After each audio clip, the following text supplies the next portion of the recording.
Coming up on Jerusalem Dateline, Israel's President Isaac Herzog makes an historic appearance before the U.S. Congress in commemoration of Israel's 75th birthday. An expert weighs in on judicial reform and what it means for governments going forward.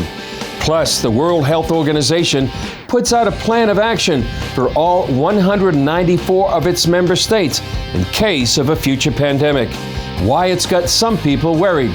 All this and more coming up on this edition of Jerusalem Dateline. Hello and welcome to this edition of Jerusalem Dateline. I'm Chris Mitchell.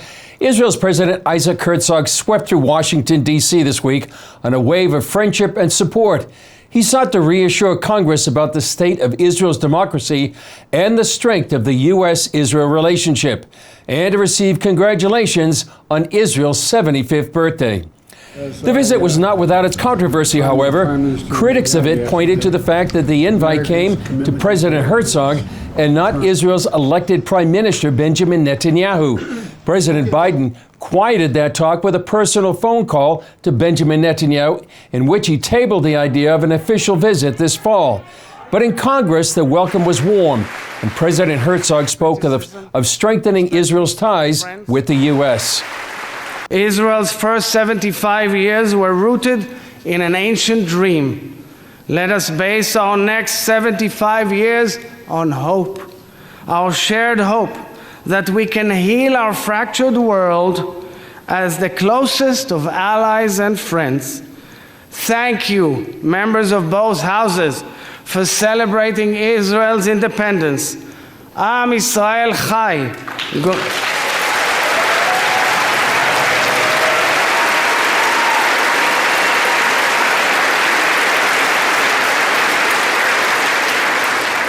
God bless the state of Israel, and God bless the United States of America.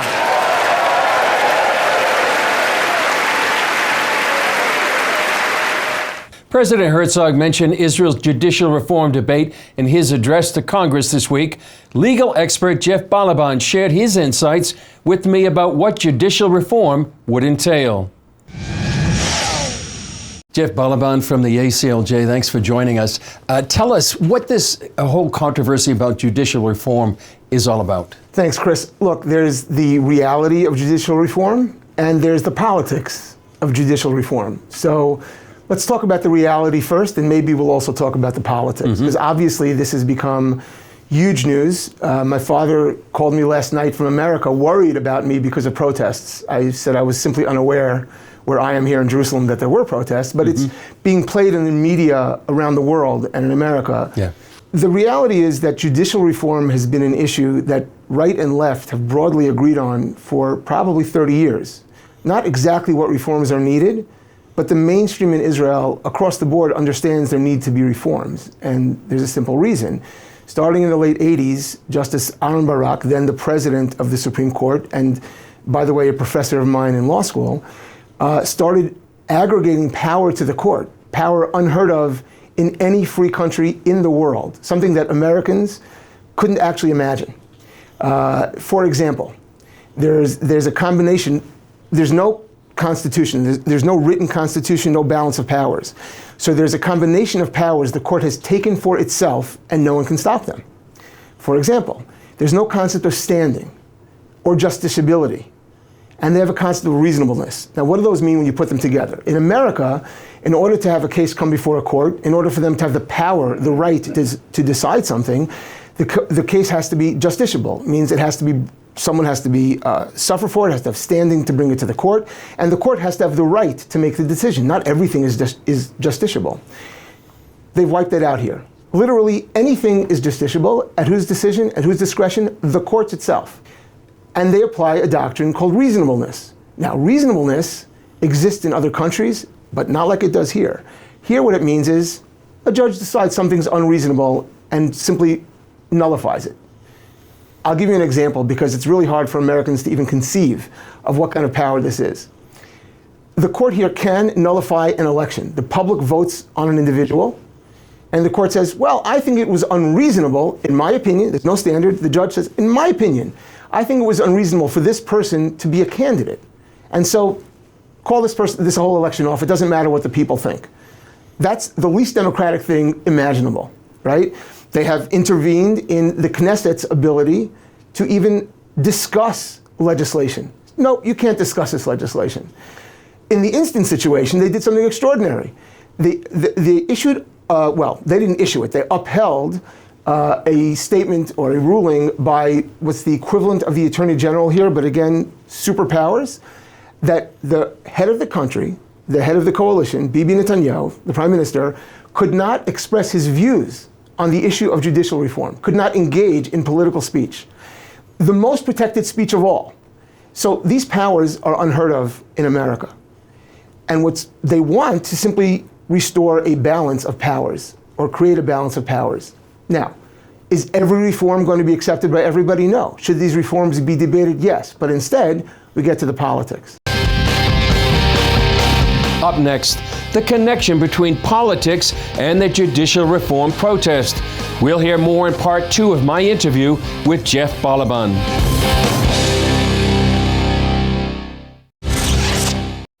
Let's jump back into our conversation with Jeff Balaban about judicial reform. When we left off, he was saying there were underlying political motivations beneath the protests. Right now, the opponents of judicial reform are saying this is the end of democracy. Right. And of course, we see this in America also, where the hard left, progressive left will use words to mean their opposite, to use freedom to mean the opposite, democracy to mean the opposite. We just had actually a congressman today declare that the problem is that Congress has too much power, and the power needs to, not these words, but needs to vest in the hands of the FBI and the IRS. That's a horrifying idea if you believe in freedom. So the politics here seems to be that outside groups who like ginning up, and there is credible evidence that money, plenty of it is coming from outside the state of Israel, some of it coming from the United States, some of it credibly coming from the United States government, is going to foment these street demonstrations, we'll call them. They're not quite riots, but street demonstrations. Much as we've seen sort of international influence in trying to undermine the streets of America. And there's a movement that's trying to do that here. Mm-hmm. They found allies in those who oppose this coalition and Prime Minister Netanyahu. I think those people who are going along with the statements that we've seen coming out of some former Israeli leaders, saying that the rest of the world should basically hold Israel in contempt. Ehud Olmert has said that? Olmert has said that, and Tzipi Livni and others, which is shocking. They're going out into other places in the world and basically saying that Israel should be ostracized and demonized and delegitimized. You know, it seems to me a very short-sighted approach to try and shatter the current coalition and then get Prime Minister Netanyahu out of office. But the damage they're doing to Israel's reputation abroad and to the coherence in civil society here seems to me just beyond compare. Jeff, tell us about what some Supreme Court justices and judges have said about Israel's judiciary. Sure. Over the decades, judges in America who care about the balance of powers and who care about preserving freedom and who fight judicial activism have pointed to Israel's court as by far the most egregious and aggressive grab of power. So, for example, I actually have a couple of quotes. Richard Posner, famous judge, he said, what Aaron Barak created out of whole cloth is a degree of judicial power undreamed of, even by our most aggressive Supreme Court justices. Robert Bork, the famous Robert Bork, he wrote a whole book with the chapters just dedicated to this in Israel, and he wrote that in Israel, the branch most dangerous to the political rights of the nation could be the Supreme Court. And Justice Scalia, with his usual wit, says that he reads Israeli Supreme Court decisions when I really want to be shocked and see my court isn't so bad after all. So this is a situation that judges who care about American freedom, they know this is needed. And last question, do you also see the Biden administration weighing in on the opposition or with the opposition? Well, we do. The president has multiple occasions spoken about it. He's put pressure on Israel. And do I believe that Joe Biden understands the details of the reforms or the internal fact that all the polls show that a majority of Israelis, a solid majority of coalition voters and opposition voters, believe some reform is needed? No, I'm sure he doesn't know that. I'm sure the people who gave him his talking points don't. But they've activated the President of the United States to put pressure as though Israel is losing its democracy. It is not. Would you say anything but? It's actually, this is part of democracy, bringing judicial reform? Every reform that I've seen, and I have not read through every proposed reform, exactly seeks to emulate the United States' vision of a balance of powers and checks and balances. It's not perfect because there is no constitution here. So someone's going to have a little bit power, and we have to debate. Israel, not we, Israel has to debate which powers vest in which branches. But to simply say that to discuss this, to allow the will of the people to be heard over these unelected judges who have taken all this power and are using it in this way, it's outrageous. This is to preserve democracy, not to break it. Jip Balaban with the ACLJ, thanks for explaining what's going on right now here in Israel. Thank you, Chris. It's always a pleasure to be with you and CBN. Coming up, the World Health Organization's agreement for all 194 of its member states for when the next pandemic hits, and why some experts are up in arms. The Dean of Regent University's Robertson School of Government, Michelle Bachmann, tells CBN News that the world's nations may be about to submit some of their sovereignty to a UN organization. As Paul Strand reports, Bachmann says it will be the first time that's happened in human history.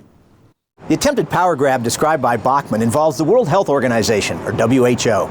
Through a series of 307 amendments and a global pandemic treaty, the WHO seeks to gain authority over health decisions of UN member nations that could affect the rest of the world in the case of something like another COVID pandemic. Then they would be empowered to tell us in America, we have to lock down, we have to shut down, we have to close our churches, we have to close our schools. We're mandated to take a vaccine whether we want to or not. We're forced to mask. We're forced to whatever it is that they tell us that we have to do. We have never before in history, in 5,000 years of recorded human history, we've never seen this level of authority given to an international global body. Those supporting this authority for the WHO, such as top advisor Dr. Abdullah Asiri, say it's necessary to protect the world's population, even if it means restricting some of their liberties. The world, however, requires a different level of legal mandates, such as the pandemic treaty, to navigate through a particular pandemic, should one occur, and it will. Prioritizing actions that may restrict individual liberties, mandating and sharing of information, knowledge and resources, and pandemic control efforts are all necessary during a pandemic. Let us seize this opportunity to foster international collaboration, ensure global health security, and protect the lives and the well-being of all people beyond boundaries. Bachmann sees little to no opposition from nations' top leaders in handing over this power starting next year. I don't think all the nations fully understand what these implications are, so we have very little time. And top backers of this United Nations move do say speed is of the essence. And I wish to stress, from our perspective, the quicker we can come together, the sooner we will all be safe. We know that the challenges we face won't be solved by a few leaders or a few countries, but by the world coming together and fighting for what's right. Some in Congress oppose this move to further empower the WHO. They've proposed legislation that would deem it a treaty. A treaty would require Senate approval. Bachmann, however, claims the White House is trying an end run around these lawmakers. The Biden administration doesn't plan to bring this treaty back to the U.S. Senate because they're using a subterfuge. They're calling it not a treaty, they're calling it an accord. And they're saying this isn't a treaty, this is just an accord, we can do this, we don't need the involvement of the U.S. government. But once you give government and power away, it's very hard to get it back. The former Congresswoman points out the Bible warns world-dominating power will bring trouble. When you look at what the Bible says and the convergence of events that we are seeing across the world right now and what the prophets from the Bible have said, we need to really pay attention to what's going on, because this is the creation of a platform for global government. And according to the Bible, things that are not good come out of a global government. Supporters of the World Health Organization and this planned accord say critics like Bachmann worry too much. The nations won't really lose sovereignty. It remains to be seen, though, just how powerful the WHO will become if these new emergency powers are granted and another pandemic hits. Paul Strand, CBN News, Jerusalem.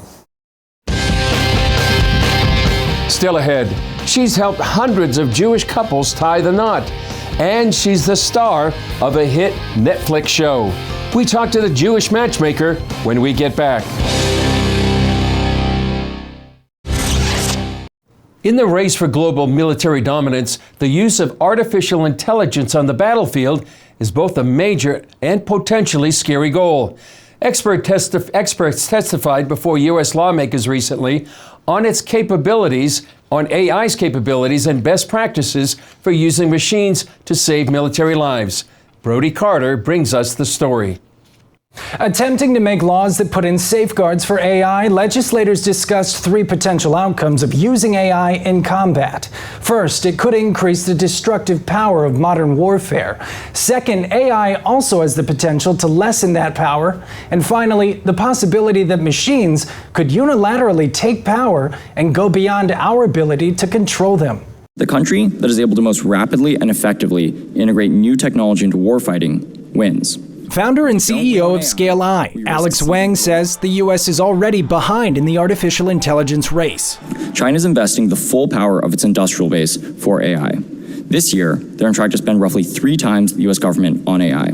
And he should know because the Pentagon is a major customer. It awarded his company, Scale AI, a $250 million contract to help the U.S. military develop and deploy AI technology, including a decision-making tool called Donovan and robotic combat vehicles. Intelligence algorithms have made data significantly more valuable than they have in the past. Everyone within the DoD needs to understand that data is actually the ammunition in an AI war.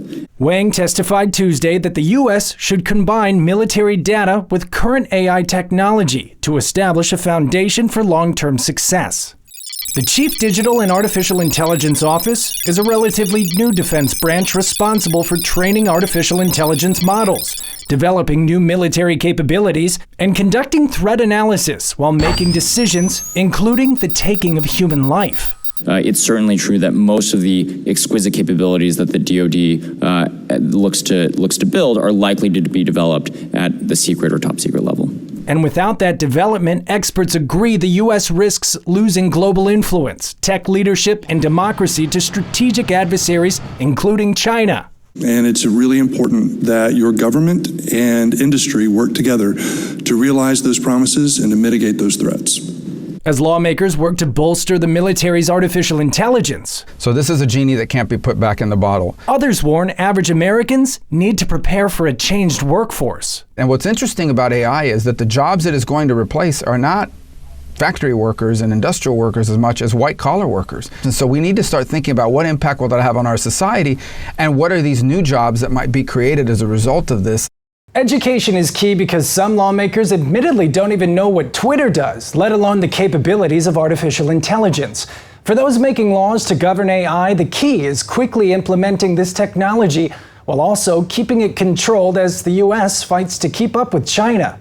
Brody Carter, CBN News. The Netflix dating show Jewish Matchmaking is all about faith, love, and marriage. It follows singles in the U.S. and Israel as they turn to a professional matchmaker to help them tie the knot.